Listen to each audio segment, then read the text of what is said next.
રહ્યા છીએ, જેનું નામ છે મા બાપને ભૂલશો નહીં. પણ મોઢે બોલું માં ત્યાં તો મને સાચે જ નાનપણ સાંભળે, પછી મોટપની બધીએ મજા મને કડવી લાગે કાગડા. નાટક. ના બાપુ, હવે આ શરીરનો કઈ ભરોસો લાગતો નથી. જીવ જાય એ પેલા તમારી બહુ ચિંતા થાય છે. આ રૂપિયા વાળાની દુનિયામાં આપણે સાવ એકલા પડી ગયા. આવું ન બોલ શ્રદ્ધાની માં. તારી તબિયત સારી નથી એટલે આવું બોલે છે. હાલ તને દવાખાને લઈ જાઓ, બધું સારું થઈ જશે. દવાખાના કરતા તો જ આપણી દીકરીને બોલાવી દો. ઘણા સમયથી એના કાંઈ સમાચાર નથી. ચિંતા ન કર. મોટા પરિવારમાં કામકાજને લઈને કદાચ દીકરી ફોન કરવાનું ભૂલી ગઈ હશે. દીકરો કદાચ માવતરને ભૂલી શકે, પણ દીકરી તો કોઈ દિવસ ન ભૂલે. જરૂર મારી દીકરી. અરે શું થાય છે તને? કેમ કઈ બોલતી નથી? હે ભગવાન, આ તારી કેવી કસોટી છે. તું પણ અમારી જેમ લાચાર બની ગયો છે. અરે એક વાર આ પૃથ્વી ઉપર આવી અમારી જેમ મા બાપ બનીને તો જો. શ્રદ્ધાની માં, હાલ હિંમત કરીને ઊભી થા. અહીંયા આપણી મદદ કરવા વાળું કોઈ નથી. મદદ કરવા કોઈ નહીં આવે. બાપુ.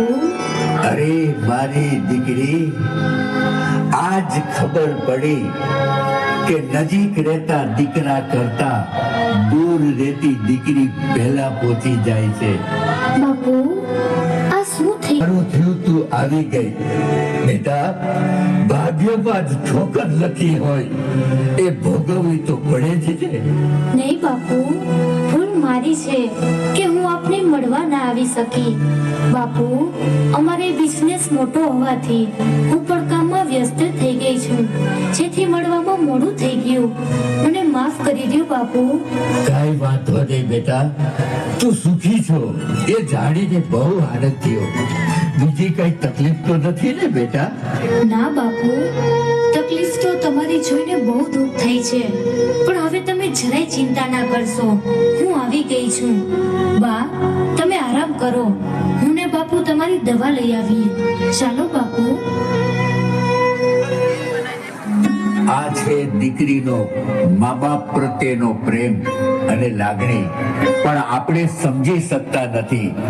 દીકરી એટલે માવતરને જીવવાનો આધાર. માવતરને જીવવાનો આધાર. બા, હું આપને એક વાત કહેવા આવ્યો છું. આ દિવસે ને દિવસે તમારી તબિયત બગડતી જાય છે, તો મનીષા કહે છે કે બા અને બાપુને વૃદ્ધાશ્રમમાં મૂકી આવીએ, ત્યાં સારવાર પણ થાય અને આરામ પણ. તમારું શું કહેવું છે? શ્રદ્ધાની માં, આ લે, હું તારી દવા લઈને આવ્યો છું. કેમ છે તબિયત? સારું છે, અને આપણો દીકરો પણ આવ્યો છે. મળવા નથી આવ્યો, પણ આપણને પાછા વૃદ્ધાશ્રમમાં મૂકવા માટે લેવા આવ્યો છે. બાપુ, બાની બીમારીને કારણે ઘરમાં કેટલી તકલીફ પડે છે, એટલે વૃદ્ધાશ્રમની વ્યવસ્થા કરી છે. સરસ દીકરા, અમારી તકલીફ તો તમને દેખાડી.